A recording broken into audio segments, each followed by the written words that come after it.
Hi friends, welcome to Satyadeesha. Night మన చెరువు దగ్గరికి వెళ్ళినప్పుడు ఈ పాము అనేది వాళ్ళ చిక్కెడుతుంది. ఒక 5:30 గంటల వరకు ఉంటుంది ఫ్రెండ్స్. ఇది జరగచ్చు. తప్పించడానికి అయితే ట్రై చేసాం కానీ బట్ అది జంతువు కావడంతో భయం వేసి అటు ఇటు కలుపుతుందని ఇంకా అలా వదిలేసాం ఫ్రెండ్స్. ఒక్కనే ఉండడం వల్ల ఇది ఎలా ఉండగా పక్కనే లైట్ వేసి చూస్తే తోటలో ఉంది ఫ్రెండ్స్. ఇంకా నాకు ఏం చేయాలో తెలియలేదు ఆ టైంలో. నిజంగా చాలా అంటే చాలా భయం వేసింది. బట్ ఇది ఇంకా పొద్దున్న తప్పిద్దాం చూద్దాం అనేసి వెళ్ళిపోతే ఇంకా దారికి అడ్డంగా కాసింది. బట్ అయినా కానీ నేను ఏం చేశానంటే పక్క నుంచి వెళ్ళిపోతే తర్వాత మళ్ళీ బండి మీద వెళ్తుండగా మళ్ళీ ఎదర కాసేసింది. అమ్మ తల్లి, ఇంక నేను ఏం చేయలేను, ఇంకొప్పుడైతే నేను ఏం చేయలేను, పొద్దున్న వచ్చి తప్పిస్తానంటే అది వెంటనే పక్కనే తప్పుకుంటారు.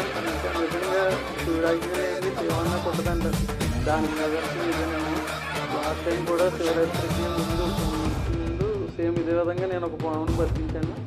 ఇప్పుడు కూడా ఇదే విధంగా ఇలా రావడం అనేది నాకు శివయ్య ఆజ్ఞలాగే ఉంది. నిజంగా ఈ పాము బతికించడం నిజంగా అది దేవుడు ఉన్నాడన్న నిదర్శనం. ఇంకెంతకన్నా ఏముంటుంది ఫ్రెండ్స్.